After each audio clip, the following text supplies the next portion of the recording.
दोस्तों नमस्कार, स्वागत है आपका बड़ी खबर बड़े खुलासे में। दोस्तों, कश्मीर के आतंकवादी हमले के बाद से भारत सरकार और भारत की सेना अलर्ट मोड पर है और एक्शन मोड पर है। तुरंत जो प्रभावी कदम थे वो उठाए जा रहे हैं। जहां एक तरफ सरकार ताबड़तोड़ एक्शन लेकर पाकिस्तान को एक्सपोज करने में लगी हुई है, वहीं सेना ने मोर्चा संभालते हुए अब यह तैयारी शुरू कर दी है कि अब दुनिया के नक्शे से पाकिस्तान का नाम मिटाना है। लेकिन पाकिस्तान के कुछ मीडिया चैनल लगातार प्रोपेगेंडा फैला रहे हैं। उसमें भारत के भी कुछ पत्रकार इन्वॉल्व हैं, भारत के कुछ कलाकार इन्वॉल्व हैं। तो भारत के अंदर उन पर कार्रवाई की जाएगी, लेकिन उसके पहले पाकिस्तान के जो पत्रकार और न्यूज चैनल चलाने वाले लोग हैं उस पर मोदी सरकार ने सर्जिकल स्ट्राइक कर दिया है, यानी डिजिटल स्ट्राइक कर दिया है। जो भी चैनल किसी भी प्लेटफॉर्म पर चलते थे, एक्स को पहले ही इंडिया में ब्लॉक कर दिया गया था, यानी पाकिस्तान का जो सरकारी ऑफिशियल अकाउंट है उसको भारत में बैन कर दिया गया था। और अब 16 न्यूज चैनल जो यूट्यूब चैनल हैं उनको भारत में बैन कर दिया गया है। भारत सरकार ने उसकी पूरी सूची जारी की है और उस सूची में सईद आफरीदी का, आपको बता दूं, नाम सामने आ रहा है क्योंकि ये क्रिकेटर है और क्रिकेटर भारत पर सवाल उठा रहा है, आतंकवादी घटना पर सवाल उठा रहा है।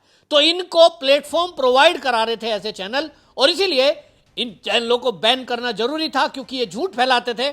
घटना कभी की भी हो, कहीं की घटना को कहीं जोड़ दिया। पिछले दिनों एक पाकिस्तानी का वीडियो आ गया जो सेना की वर्दी पहनकर, हमारे भारतीय सेना की, और वो ये बोल रहा था कि देखिए जो अटैक हुआ उसमें सैनिक जमीन पर पड़े थे, कोई उठाने वाला नहीं था और जी सरकार की गलती है। बहुत सारे लोगों को लगता है कि सेना की वर्दी पहने हुए है सैनिक होगा, लेकिन अंशुल सक्सेना नाम के एक बहुत अच्छे मेरे मित्र हैं, उन्होंने तत्काल इस पर खोजा तो पाया कि ये तो व्यक्ति पाकिस्तान का है और वीडियो भी पाकिस्तान में बनाई गई है। भारत की सेना को और आतंकवादी घटना को झुठलाने के लिए, बदनाम करने के लिए ये फर्जी पोस्ट बनाई गई थी, लेकिन थोड़े ही दिन में वो एक्सपोज हो गई। अब ये देखा जा रहा है कि जिस तरह का प्रोपेगेंडा चल रहा है, मतलब आप सोचिए कि अचानक से कुछ भी लिख देते हैं और इसी तरह सेना के बारे में झूठ फैलाया जाएगा, सरकार के बारे में झूठ फैलाया जाएगा। और इसीलिए ऐसे 16 चैनलों को बैन कर दिया गया है, जिसमें पूर्व क्रिकेटर शोएब अख्तर भी, उसका भी एक बड़ा चैनल है, आरजू काजमी, उनका मैं लगातार वीडियो देखता हूं। वो हालांकि भारत के हित की बातें करती हैं और पाकिस्तान की ज़्यादा खिंचाई करती है और वो पाकिस्तान में रहती भी नहीं है। लेकिन ये जो पाकिस्तान के पत्रकार हैं, आज नहीं तो कल किसी के दबाव में आकर कुछ भी न्यूज़ दे सकते हैं, और इसीलिए सबको एक साथ बैन कर दिया गया है। आप प्रोपेगेंडे का अंदाजा इसी से लगाइए और आप देखिए कि कौन कब कैसा बदल जाएगा, इसका कुछ नहीं कह सकते। कट्टरवादी लोग हैं। आप ये देखें कि पूर्व क्रिकेटर है सईद अफरीदी, और वो सईद अफरीदी सवाल उठा रहा है। वो कह रहा है कि ये जो हमला हुआ है, वो कहता है कि प्रूफ दीजिए, इसमें पाकिस्तान इन्वॉल्व था। वो कहता है इसके सबूत चाहिए। अब आप सोचिए कि ये जो है सबूत का क्या मतलब है, जब भारत की सरकार सीधे सीधे उनकी फोटो दिखा रही है, पाकिस्तान की करेंसी है उनके पास में, पाकिस्तान से आए हुए लोग हैं, इसके सबूत हमारे पास हैं, और हमारी सरकार जिस तरह का काम कर रही है और सेना सर्च ऑपरेशन चला रही है, उसमें पुख्ता सबूत ना होते तो क्या उनके घरों को उड़ाया जा सकता था? सवाल तो यह है कि एक क्रिकेटर इस तरह की बातें कर रहा है, वो भी आतंकवादियों के पक्ष में। होना तो ये चाहिए था कि पाकिस्तान के लोग ये कहते, ये क्रिकेटर भी ये बात कहता कि यदि इसमें पाकिस्तान के आतंकवादी का हाथ है तो आतंकवादी की तो बात हो रही है, कह देता इसे उड़ाओ, कड़ी सजा दो। लेकिन पाकिस्तान आतंकवादियों के पक्ष में खड़ी होती है, चाहे पाकिस्तान की सेना हो या पाकिस्तान के नागरिक हो।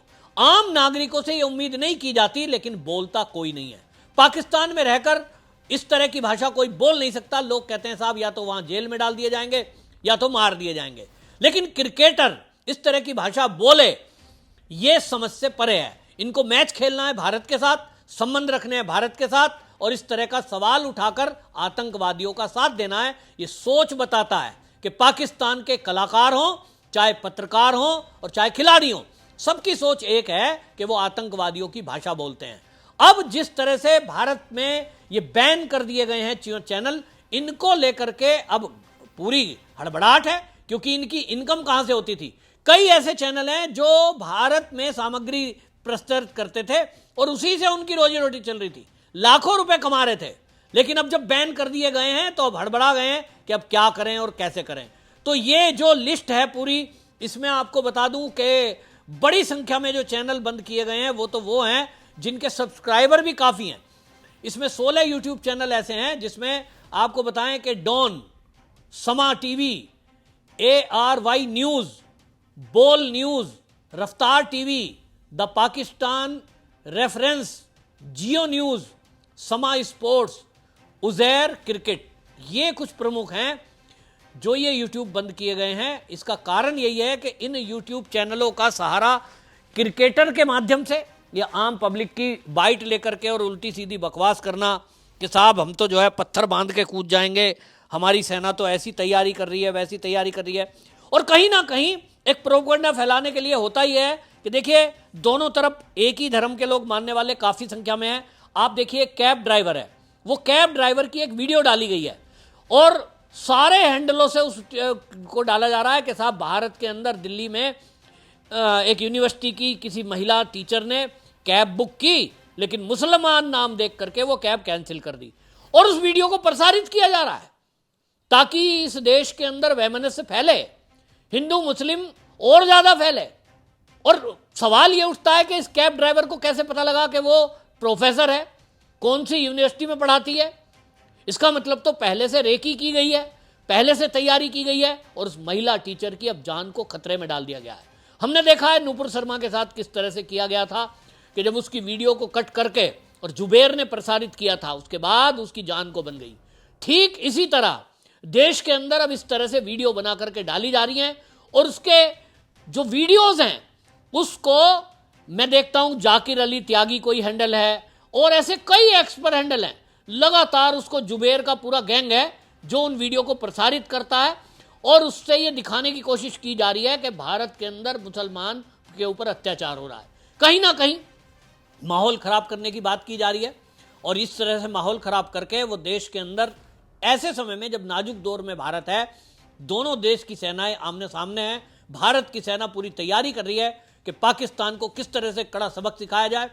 और ऐसे में जब आप देखिए कि प्रधानमंत्री मोदी, रक्षा मंत्री और NS से अजीत डोवाल, सेना अध्यक्ष सब मिलकर के एक रणनीति तैयार कर रहे हैं, ये कहीं ना कहीं इनकी प्लानिंग है कि देश के मुसलमानों को भड़काकर ये सड़कों पे उतार दें ताकि वो इस ऑपरेशन में एक गृह युद्ध जैसी स्थिति पैदा कर दें और डिस्टर्बेंस पैदा करें। तो इसीलिए इन चैनलों का बैन होना जरूरी है। और मैं तो इस वीडियो के माध्यम से ये कहता हूं कि हमारी सरकारें के गृह मंत्री को एक सारे राज्यों को इमीडिएट नोटिस भेज देना चाहिए कि हर राज्य का इंटेलिजेंस विभाग इस तरह के सोशल मीडिया अकाउंटों पर नजर रखे कि जो भी माहौल खराब करने की कोई पोस्ट डाल रहा है उस पर तत्काल एक्शन हो और उसका अकाउंट बैन हो और ऐसे लोगों को जेल में डाला जाए। आपकी इस पर क्या राय है कमेंट करिए, लेकिन इतना तो जरूर है कि केंद्र सरकार एक्शन में है, राज्य सरकारें कब एक्शन में आएंगी यह भी देखने की बात होगी। आपकी इस पर क्या राय है कमेंट में जरूर लिखिए, वीडियो को शेयर जरूर करिए। वंदे मातरम।